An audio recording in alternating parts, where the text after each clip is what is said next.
This is Pet Life Radio. Let's talk pets. Welcome to the Human Animal Connection Show, where we believe we can communicate with all animals.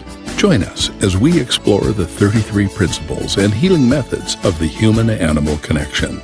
As animal lovers, we know that you share our commitment to making the world a kinder place for all creatures. Together, let's embrace the transformative healing power of the human-animal connection.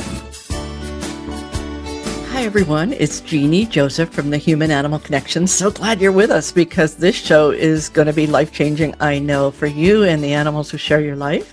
I'm speaking with Zack Skow, and he is the creator of Marley's Mitts. Marley's Mutts, and the Pawsitive Change Program, which works with incarcerated people, bringing shelter dogs that might not have a good chance of getting adopted into work with people who are incarcerated, and a whole training program that trains not only the dog, but the person to really find a whole new way of approaching life. And the moral of the story is that we're not at the mercy of our past, that we can make change. And this is just so exciting. So Zack, tell us your story, how you got involved in this. Well, in all fairness, with your little Freudian slip, we did have a Marley's Mittens. So we did have a cat rescue component to our organization that was called Marley's Mittens. Oh. So it's not entirely incorrect. Okay. So my name is Zack Skow, and I founded Marley's Mutts 15 years ago in 2009. I've always been in love with dogs. I've always really loved dogs, always been very good with dogs.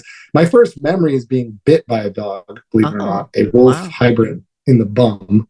That's literally my first memory. But I didn't let it dissuade me from loving dogs in every way, shape, and form. But to kind of give you the synopsis of my story, I did not always want to be involved in animal welfare. I had no real desire. I didn't know how that worked. I was not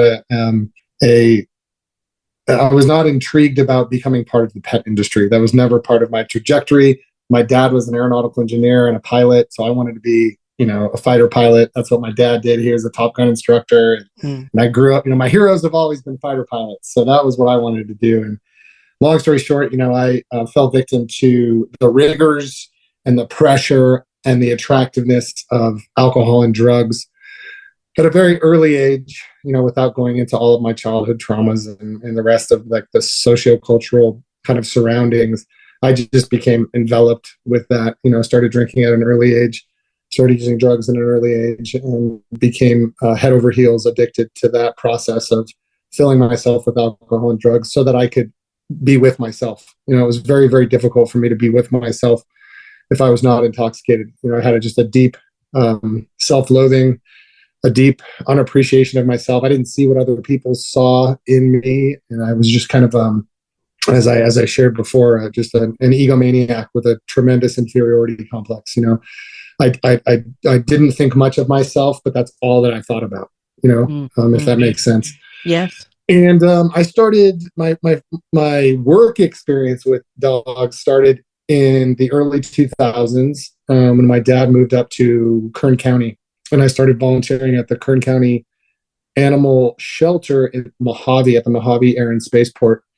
And that really changed my life. I got two of my dogs there, Tug and Marley. And I started volunteering for several local organizations. And I did that because I was just careening towards rock bottom. I mean, I was drinking at that point 24 hours a day. I was waking up to drink. I was drinking as much as I could physically ingest to get through the days. And I knew that wasn't sustainable. So I was just trying to find anything that would offer me some sort of redemption, if not in the eyes of myself, in the eyes of other people, so that I could tell other people, oh yeah, well, I may be an absolutely perilous alcoholic and drug addict, but I'm volunteering for the animal, for the animal organizations, and you can't hate on me that much because I'm spending a lot of time with the Tehachapi Humane Society. And that was a wonderful experience because I got involved in how it all works. I got to see a lot of the deficits, like what they're failing at in terms of fostering and true rehabilitation, training rehabilitation. Back then, it was mostly much older women who were involved in rescue who couldn't take on much, but were doing everything they possibly could to make a difference, but did not provide a lot of training, did not apply a bunch of like comprehensive rehabilitation. And that process, led to me working for a bunch of those organizations early on. And then I went into liver failure. My body just couldn't take it anymore. I started to turn yellow in 2007. I started to take on weight in my belly. I started to have these moments of non-mental clarity where I didn't understand what was happening to me. I know now that's because I had ammonia building up on my brain because my liver wasn't filtering it out. And I did my best to lie about what I was going through until I was essentially leaking blood from both ends, and I couldn't hide it any longer. And I'll never forget. I went into the hospital locally here, and I sat down with the nurse. She called me over to sit down with her, and she put her hand on my hand, and she just started to pet my hand, and she goes, "Honey, here's your blood test results, and you're in acute liver failure, and you're really, really sick. And you need to go to a hospital right now, and you could die from this, and you need to take me seriously." And I, of course, did not. I went home and I lied to my dad about what they said. I told him only wine with dinner and blah, blah, blah, just anything I could to keep the charade going until I couldn't keep it going any longer. And it was very obvious that I needed to be hospitalized. So I went into the hospital a couple of weeks after that I was checked in for long-term care. The doctors gave me less than 90 days to live without a transplant. Just basically said, look, you need a liver transplant and you're not going to get one. You need 6 months of sobriety just to qualify for a transplant, and you're not going to survive 6 months. So we're going to try to keep you comfortable. We're going to feed you pain medicine to deal with what you're trying to cope with. And, we just hope we can be there for you. And I stayed there for almost 6 weeks. And towards the end, they were trying to send me home on hospice care. And I was just getting sicker and sicker. I'd become addicted to Dilaudid by that point because I was getting it. Dilaudid is like opiates on steroids. It's a very highly produced, effective opiate. And it grabbed me the moment I was first injected with that. And so if you graphed my wellness on a chart, once I went into the hospital, I got sicker and sicker and sicker every day I was there. I was just in a absolutely hopeless scenario. It was just really my dad and I living at Bakersfield Memorial Hospital. And by the grace of dog, at one point, my dad had been communicating with some nurses at UCLA through my insurance, who then put us onto the comprehensive transplant program at Cedars-Sinai. And I was granted a meeting with their transplant team at Cedars, which is where I was born, ironically. And so we pulled everything out against doctor's orders, signed all the paperwork, basically liberating me from Bakersfield Memorial Hospital. And we sped down to Cedars-Sinai, and they admitted me into the transplant program. And what Dr. Tran basically said is, this is very close. This is very touch and go. And, you're as sick as it gets, but I'm afraid if we keep you in this hospital, you're going to die. And so the only chance we have for you to survive 6 months so that you can qualify for a transplant is to send you home. So we're going to send you home to the care of your dad and your dogs. And you need to stay near an emergency room because you're going to need one. We're taking you off most of your medications.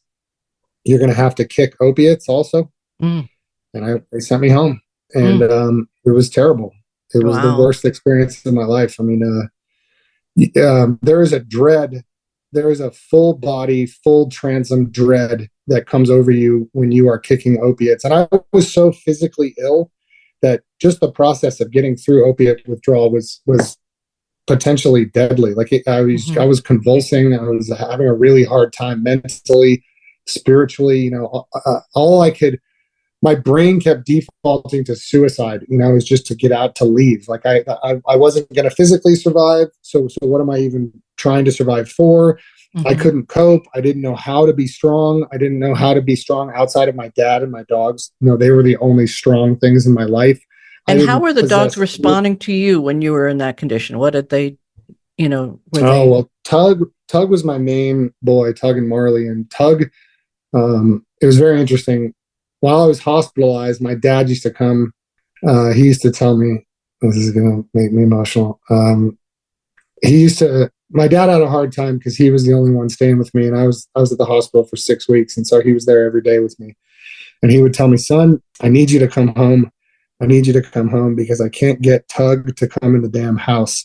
Meaning Tug was just standing at the top of the driveway waiting for me to come home. And Tug was my soul dog. Like, we were so bonded. He took on all of the personality defects that I had. He was very anxious. He was very nervous. He was reactive.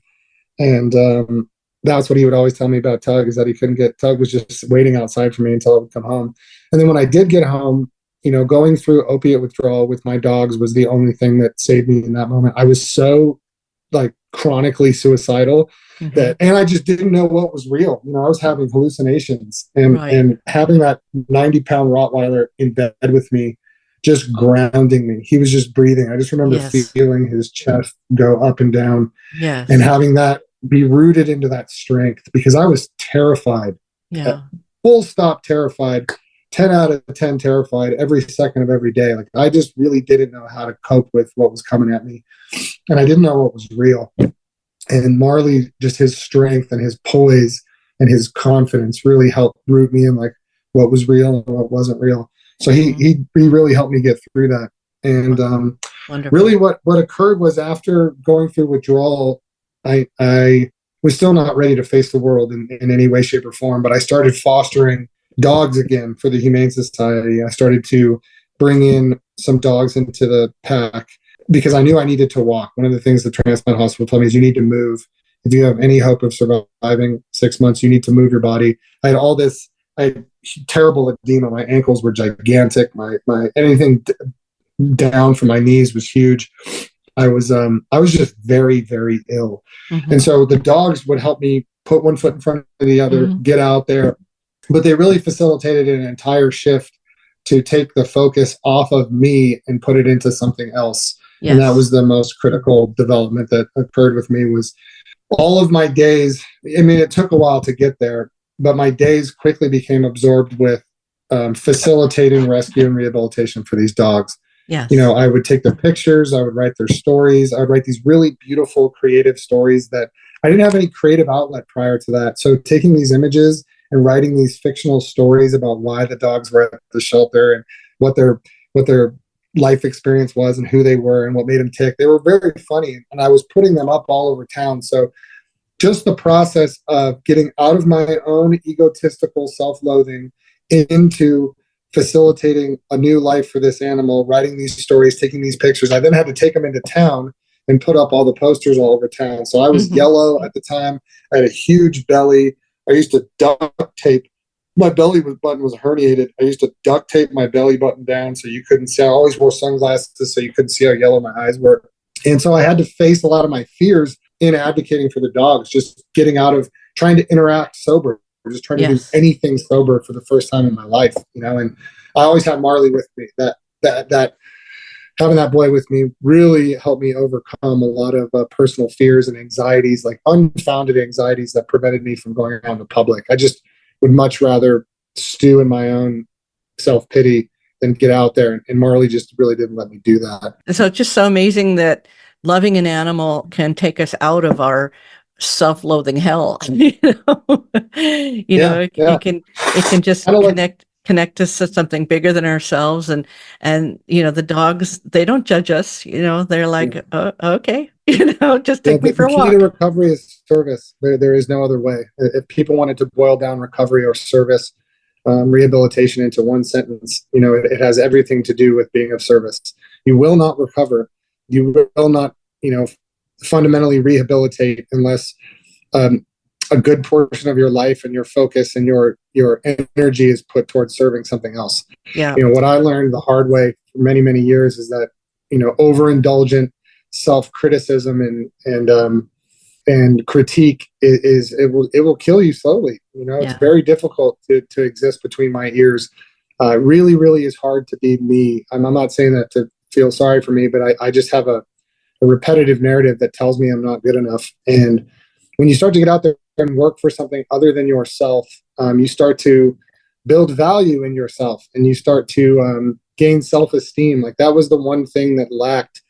And I think your recovery is only as successful as the self-esteem you can facilitate in yourself, you know, and the dogs did that for me. Just putting one foot in front of the other, quite literally, just taking our walks several times a day and just getting out there and trying to face the challenges of the day. You know, I needed it. For me, the only way for me to be successful was in a service capacity. And then that quickly became my addiction. Yeah. As odd as that sounds, hold that but a much thought. more healthy addiction. Hold that thought. We're going to take a short little break. When we come back, I want to hear all about the program for incarcerated people and how you were able to translate what you learned for yourself for others. We'll be back in just a moment. Stay with us. Hey friends, if you like what you're hearing and want to learn more, check out Dr. Joseph's book, The Human-Animal Connection, Deepening Relationships with Animals and Ourselves. Or visit the website, thehumananimalconnection.org, to book an online consultation. Thank you for loving animals. Now back to the show. Let's Talk Pets on PetLifeRadio.com.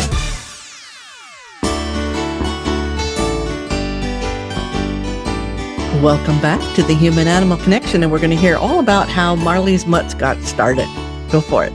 Yeah, so you know, after I was released from the hospital and started working with local organizations again and fostering, you know, people in my community started to take a lot of notice. You know, it was this yellow, swollen guy putting up dog posters everywhere with a black pit bull, and they just kept pushing me and said, "Hey, you ought to do this. You ought to do this for a career." And I was like, "Do what?" They're like, "Rescue dogs." Like, you can't. What? I'm just a recovering drunk in liver failure. How's that going to work? You know, how's the IRS going to view me? And what? You know, that's foolish. That's crazy talk. And it was not crazy talk. You know, those nudgings and the belief that people had in me and the support that I gained. You know, it was a lot of people that had taken notice in those early months of me going around town and advocating for these dogs. And so we went ahead and did it. And relatively early on, in the springtime of 2009, we filed, you know, for nonprofit status and became a nonprofit organization. Marley's Mutts was born, and now we're in our 15th year.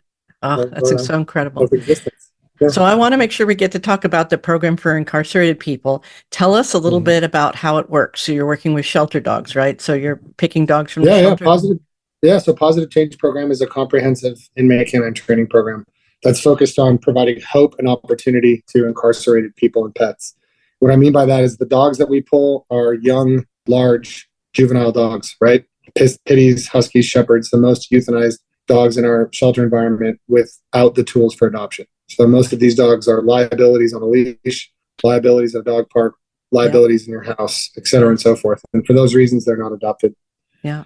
So we bring those dogs off the euthanasia list into a number. We've worked at 8 California state prisons and juvenile facilities, federal prisons, over the last 8 years. We started it in January of 2016 at California City Correctional Facility. And the program is 14 weeks long, 2 weeks of really kind of inviting people into the process and helping them understand what we're about to endeavor into, bringing dogs in to teach basic, you know, things. But the focus of the 12 weeks, the full 3 months that they're living in there, is the Canine Good Citizen certification. So these dogs and students are working on, there's 3 students per team. We are in maximum security prisons. These are prisons controlled in large part by gangs. So we are working with in the entire prison environment, you know, bringing people in outside of their race, pairing them up outside of their race, working with the gang population and whatever we have to do to make it successful. And the goal is to provide the structure needed for these dogs to rehabilitate, get their Canine Good Citizen certification, obviously, and get them adopted and stay adopted. And then for our students, the goal is empathy training, is trauma-informed learning of various degrees. It's the idea that a dog represents home, that a dog represents something to strive towards, that it represents unconditional love. Prison's a very dark place. It is a very, very, very tangibly dark, viscerally dark place. You feel it in all your whole body when you when you go in. Yeah, I know. I've done some And- therapy dog work in prisons and also with miniature horses in prisons. And Yeah. you walk in there and it's like, man, just walking through there is like. But at the same time, if you wear it the right way and you bring the right energy, there's no greater opportunity for you to leave a positive streak than when you visit prisons with dogs. Mhm. I've been to so many prisons with my 2 dogs, and the smiles and the connections and the laughs and the realizations, the little epiphanies that we get to create. A lot of these guys haven't seen a dog in decades. Right. Decades. Yeah. And in many cases, it was when they were apprehended. So, we're providing just an incredible resource in there, because we are lowering violence. We are changing the energetic setting of the pod and of the yard by having dogs present. Those dogs are getting a training and a structure and a format that's going to change their lives forever positively. And then on the other side, we've had 27 of our formerly incarcerated students enter the pet industry as dog trainers, behaviorists, kennel technicians, employees at various board and train facilities. So a lot of our guys are really hustling out there on social media as small business owners, some of them employing other positive change students. So it's just been it's been the most positive thing I've ever been a part of by far. And to be able to tap it, there's just no better feeling than being able to relate to someone who's absolutely downtrodden, who has maybe like this much hope left, who's just grasping at any just nanoparticle of positive energy that you can provide them, and really trying to do something with it. And what we give these guys, they always take on gratefully, and they really wear it with pride. I mean, the Positive Change program is probably, they're so proud, and they're so plugged in, and they're so committed, and they just want to do better by these dogs. They want to do better for their families. And this really provides an opportunity for them to be seen by the outside through our social media. Yep. We get to post about them. We get to reconnect families. We get to talk about something positive for once in their lives, as opposed to just the humdrum of prison culture and society. It's just now it's when the they most important finish, thing I've ever been a part of. That's great. That's great. But when they finish working with one dog, do they get another dog, or how does that work? Yeah, they sure do. They can enroll as many times as they want. So we've had guys who've been in our program for years and years and years, many years. We've graduated 500 plus dogs and over 1,000 students. We've been at Wasco State Prison, Corcoran State Prison, North Kern State Prison, both A and M yards, Tehachapi State Prison, Charlie Yard, California City Correctional Facility. We have a women's program at the Bureau of Prisons, Federal Prison Complex in Victorville. We've had 2 juvenile programs, one in Malibu, run by former graduates. So these are long-term incarcerated dog trainers who got out of prison. 2 of them were juvenile lifers who were given life as juveniles. And they're now teaching our program, training it to youngins who are incarcerated. Right. And do the people who've been like in the program for a while teach the new people in the program, or do you have other trainers that come in? What's the structure? How does our trainers go in once a week. So we have 2 trainers per facility, and those trainers go in once a week, and they're working on the Canine Good Citizen certification. They're working on the homework that we submit. They're working on, our students give reflections. There's a variety of different, it's the way it differs from most dog programs is a lot of dog programs work out of a binder. They work out of like a booklet that maybe a lifer or a long-term incarcerated will hold on to. We have a lot more involvement with our staff. So I'm going in as a trainer and also as kind of just a facilitator. We have trainers that are teaching them the basics. And then the longer you enroll, the more information, the more comfortable you get. I mean, a lot of our guys are real professionals by the time they get out of prison, and they've been in our program for years. They've rehabilitated a lot of really difficult dogs. And it's very special. I mean, in considering the issues that we have here in California, Arizona, Texas, et cetera, there's a big dog euthanasia crisis, but it is as bad as it gets right now. We got about 40% of our young, large dogs are being killed. I mean, these are man's best friend. These are animals that have all the potential in the world. They're just filled with potential, just like these individuals are filled with potential. They have so much potential. And for whatever reason, our society can kind of scooch over to these shadowy realms of our culture and kind of just get away with this like wholesale elimination of true potential. And that's both with our students and our dogs. Yeah. You know, we see how much people prioritize man's best friend in that relationship. And oh my gosh, would you look at how dogs are treated in America? They're worshipped as deities, and they call them man's best friend and blah, blah, blah. True. But at the same time, we're sneaking over to this little black shadowy corner, and we're just killing them. Yeah. And it's not because of the shelters. Yeah. You know, if I hear one more person talk about that euthanasia is because of the shelter, quote unquote, it is a sociocultural virus. Yes. That unless we address it socioculturally, it's never going to change. The shelter is simply an expression of a manifestation of the problem. If we keep bringing them in the front door, their resources are limited in what they can do. So let's talk about love as a healing power. Just the people incarcerated getting a chance to really love a being that's living and breathing, like you said, Marley breathing next to you when you were so sick. And just, do they sleep with the inmates? Are they? Or no, they sleep. They're not allowed to sleep in their cells. This is our maximum security prisons. So okay. We're not even really supposed to have them at some of our lower level facilities. They're allowed to be near the beds in the cells for training purposes. Yeah. But outside of that, no, they sleep in travel crates in the pod. But they're with them, 14 hours a day. The only time they're not with them is when they're at chow in the morning and then when they're sleeping. So they are, that element, I mean, if I can try to paint a picture for you, when I walk into Charlie Yard and I have Cora, I have a 2-legged poodle, and I have her in the backpack, and I have a golden retriever that I brought back from Lebanon. And when I walk into a prison, you feel this oppressive darkness, this energetic confusion, and just this malicious vibe that you just can't get away from. And the second you walk onto that yard with those 2 dogs, and people start to flow out of the housing units, and they start to come up to me, and you see everything about them change. And then forget about it if they actually get to train a dog, if they actually get to coexist and reciprocate love. Like, it's not, showing love, expressions of love in prison is a weakness. Yes. And weakness gets you hurt. And there's a constant threat of violence in prison, constant.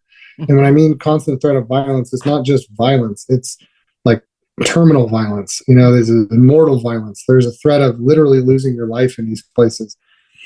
So to replace that threat, that constant threat of danger with love, with something that they can actually pour love into. A lot of our students are parents too, who haven't got to express those feelings of love, that parental love, probably have a lot of shame associated with it. Yeah. That is not hard to conjure up. And we now get to have them bring up that love that they have to offer, express it towards something, pour it into something, into a rehabilitative trajectory. So their love and their application is being used for positivity. And it's transformative. It's transformative for every one of them.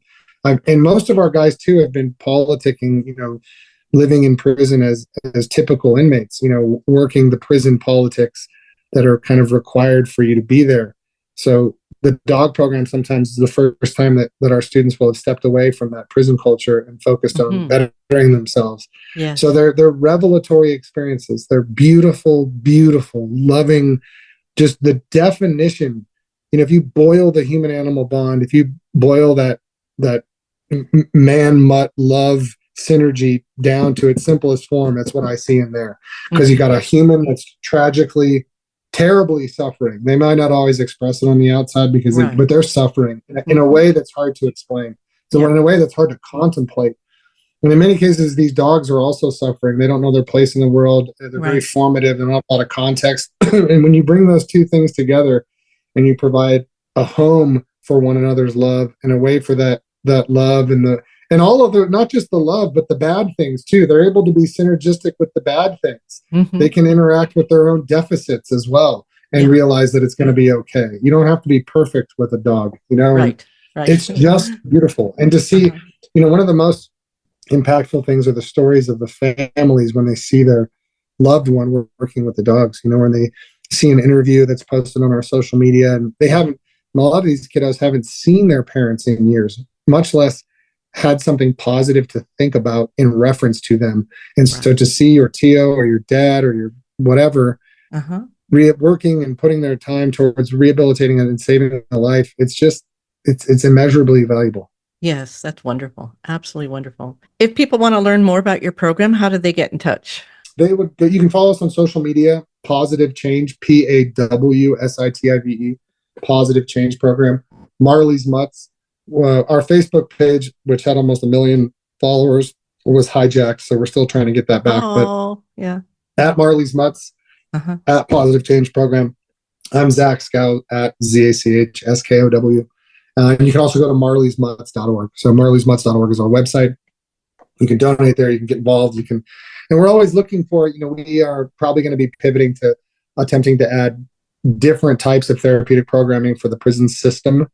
We're talking about, again, trauma-informed learning groups, substance abuse program related type stuff. None of this is finalized, or it's all formative currently, but we're looking for dog teams for folks who want to take themselves, their own magic and their own energy. There you go. Yeah, Sophia's been in the prisons, and I've worked with lots of dogs going into prisons, and it's a very powerful experience, even just visiting for a short time. Yeah. Selfishly watching my love be received and the love of my dogs be received the way it is. We go through life acknowledging someone at the gas station and having them not wave back, or we're kind of like let down sometimes on how we express ourselves and how we experience love. When you give of yourself in prison, if you go in there with a positive mental outlook and you share that love with people, there is no better place to be received, because every particle of your positive energy is going to be soaked up and recirculated through that prison. Like it is, if you care about second chances, if you care about, and I'm not trying to portray the incarcerated as totally worthy of sympathy necessarily, but they deserve our empathy. And there's a tremendous amount of potential behind the walls in these prisons. And Absolutely. They're getting out too. 97% of them are going to get out of prison, and we might as well provide them a trajectory of encouragement and love and understanding and programming and tools, so that they're not going to create another victim when they get out, and can instead enter into, for instance, the pet industry as a dog trainer and a productive member of society. Well, Zack, thank you so much. We'll have to have you on again, because I know we've just touched the tip of the iceberg here, but it's just wonderful. Thank you for the good work that you're doing, and we'll be in touch real soon. Thank you for listening. Thank you. Thank you for tuning in to the Human Animal Connection Show. Please visit our website, thehumananimalconnection.org. There you can sign up for our free email newsletter, book a consultation, or check out our blogs and resources. Our best-selling book, The Human Animal Connection, is available on Amazon, and your donation of any amount keeps our nonprofit organization providing life-changing services.